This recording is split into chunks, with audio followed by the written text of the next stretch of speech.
Good day, class. My name is Janika Gordon, and I am going to be starting the PowerPoint on the impact of slavery in the Caribbean.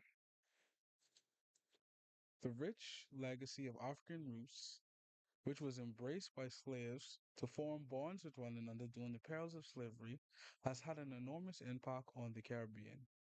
Many members of Caribbean society have witnessed firsthand the rapid cultural expansion as slaves transformed their suffering into art. Michael Crichton and Gail Saunders state African culture contributed to capturing the applications and triumphs of our forefathers confronted over time. Though some contend that slavery has had a negative impact as it pertains to the over-sexualization of black women, illiteracy through Creole verbatim, and the promotion of black magic. Stuff like storytelling, dialect, and music are major factors that have established national identity within countries like the Bahamas and the Caribbean.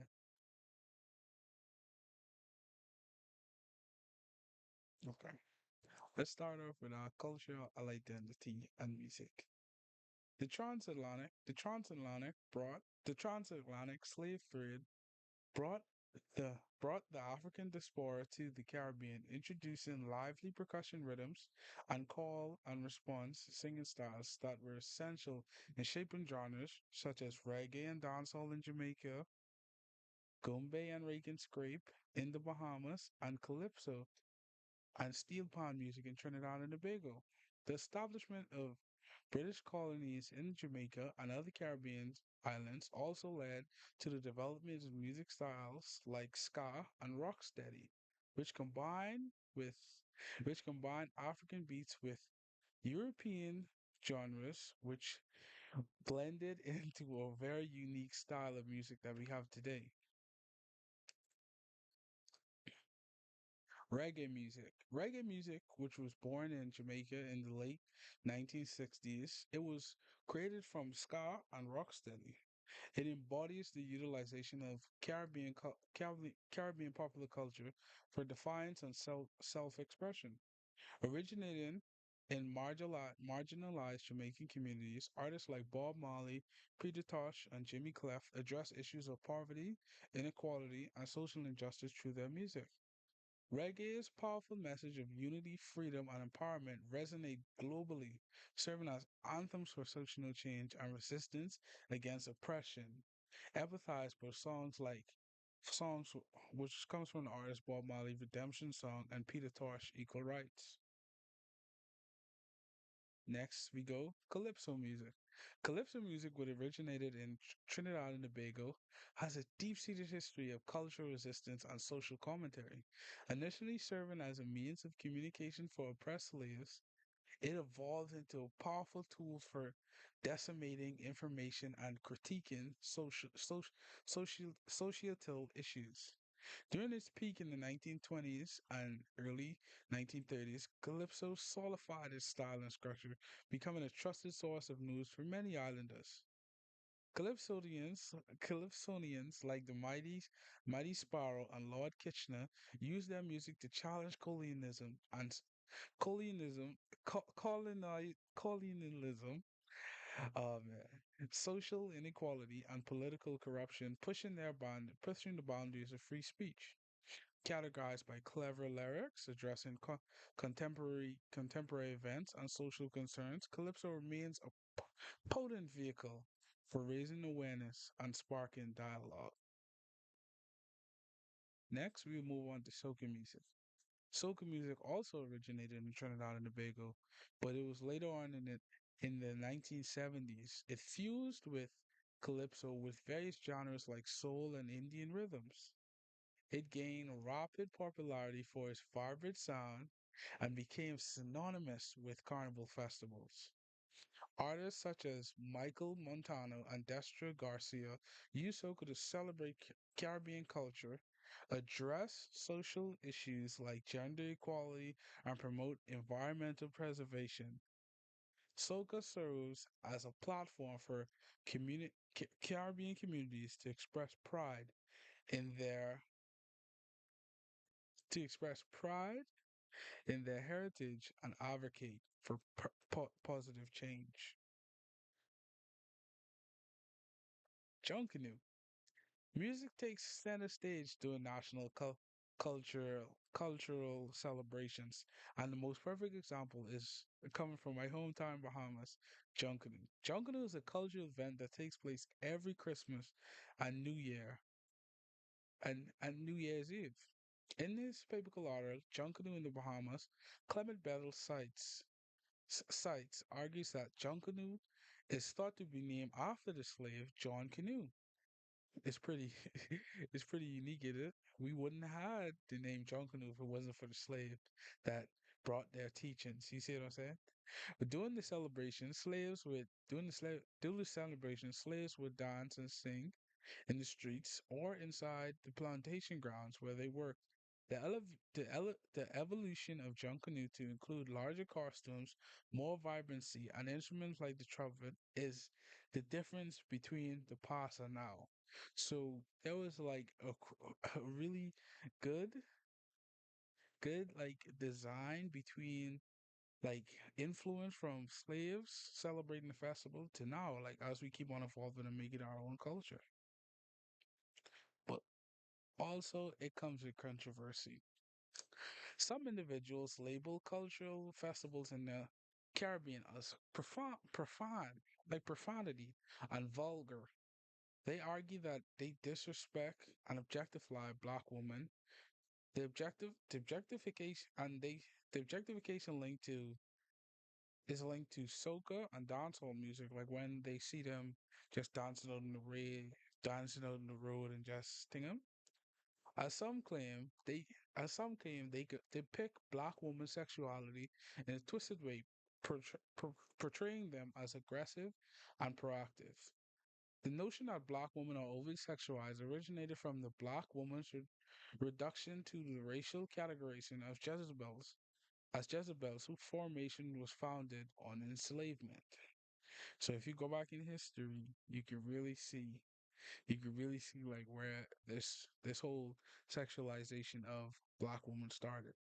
But however, festivals like Junkanoo and Soca festivals are viewed as more family friendly alternatives.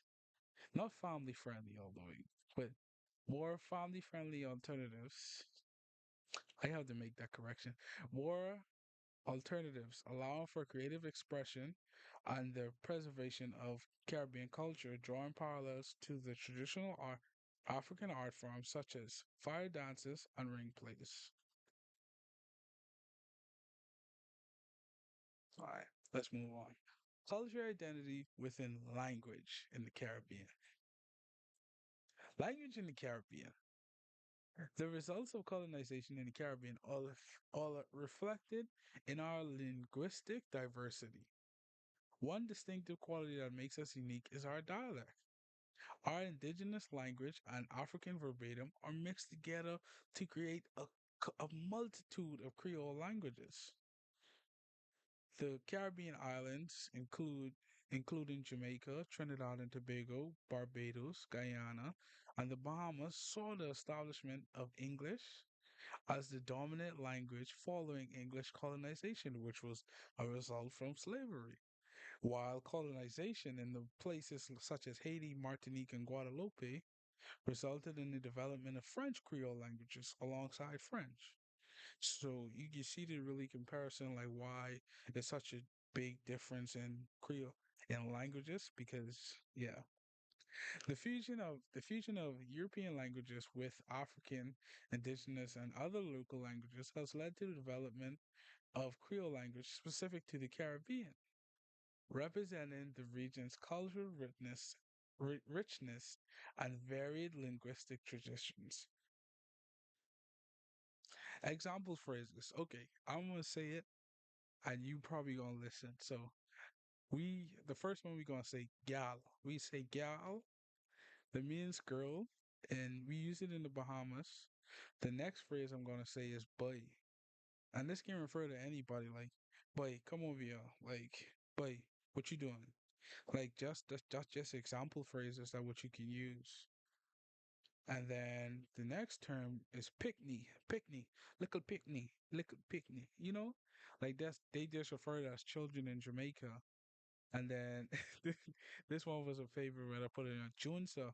We just say Junsa. I know I probably spelled it wrong, but we say Junsa. That's like a person, like a homeless person in the Bahamas. Like, like when you see a bum on the road. Not saying a bum, like I'm not trying to derogatory them, but a bum on the road. And then I'm gonna say brethren, which means like a brother or a friend. Like that's my brethren, boy. That's my friend. That's my brother.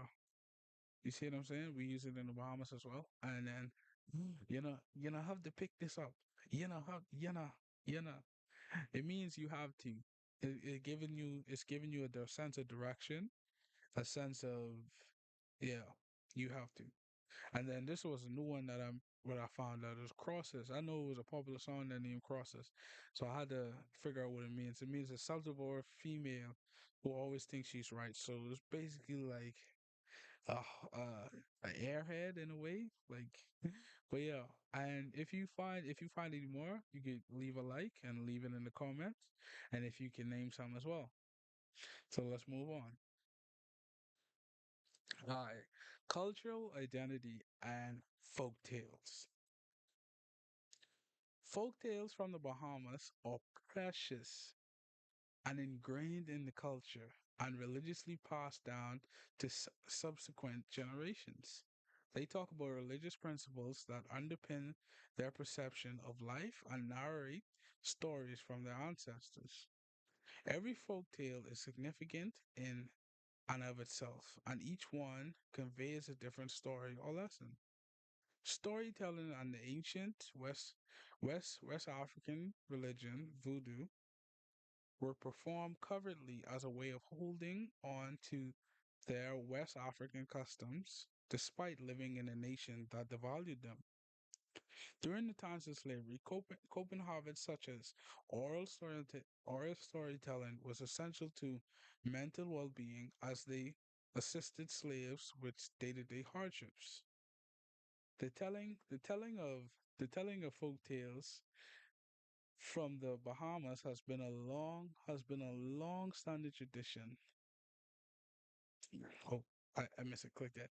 Has been a long-standing tradition.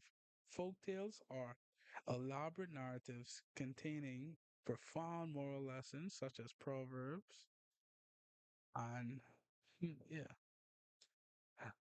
endurance stories, I'll say an endurance story, example of endurance story is that narrated from the viewpoints of two characters, Babuki and Barabi. It's commonly narrated on televisions and in schools. The author of these fables, Charles Edwards, has a large, complete compilation of amusing and satirical folklore that are enjoyable to read and listen to this day.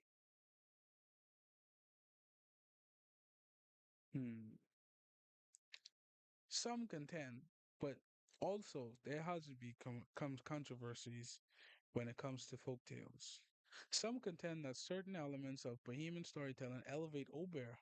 In the Bahamas, Obeah is despised of and against the law in a way. Those dabbling with magic and communicating with the dead gave African those dabbling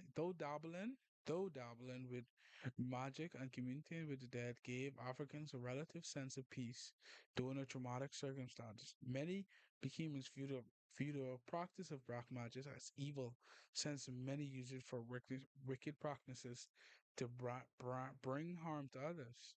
The Bahamas is a Christian nation, which means that any sort of ritual that goes against holy belief in God will not be tolerated. An example of a folklore that glorifies Obeah stems from Charles Edwards, as we go again, The Woman and the Bellboy. This particular tale tells the tale of a witch who, if someone mistreated her, turned them into a rock or stone. In order to in order to befriend the witch, the protagonist's grandmother cautions her grandson to talk some and laugh more. She says to tell him to not let his tongue get him in troubles.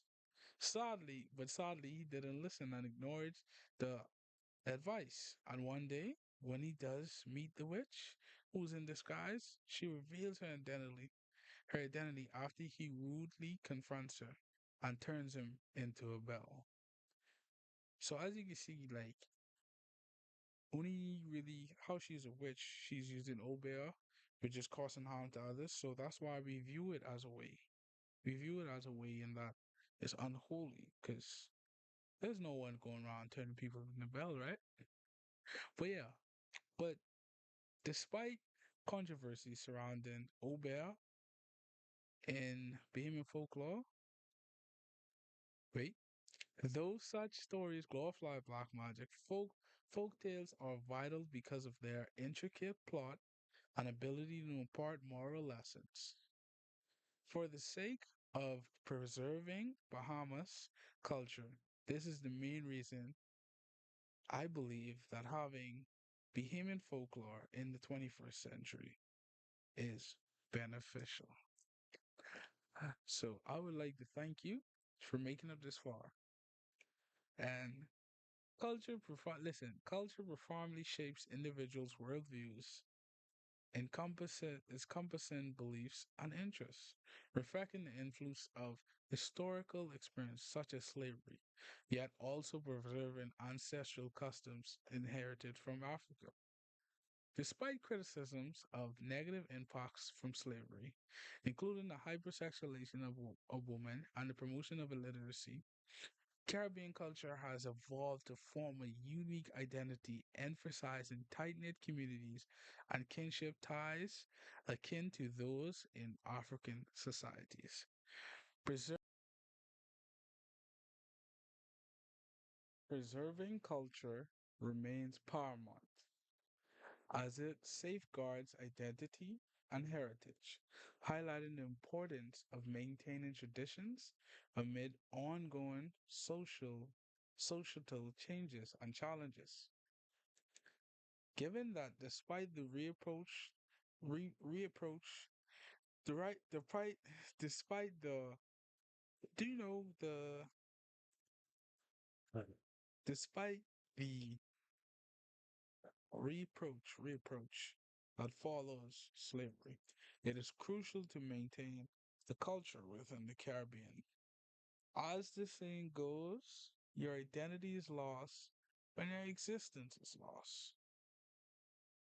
And I thank you for listening to my PowerPoint. I thank you for listening to my PowerPoint. I thank you for giving me the time to listen to this lesson. I really put in a lot of time. And if you have any comments or any advices, you can always leave it in the comment section that I really enjoy. I really enjoy listening to advice.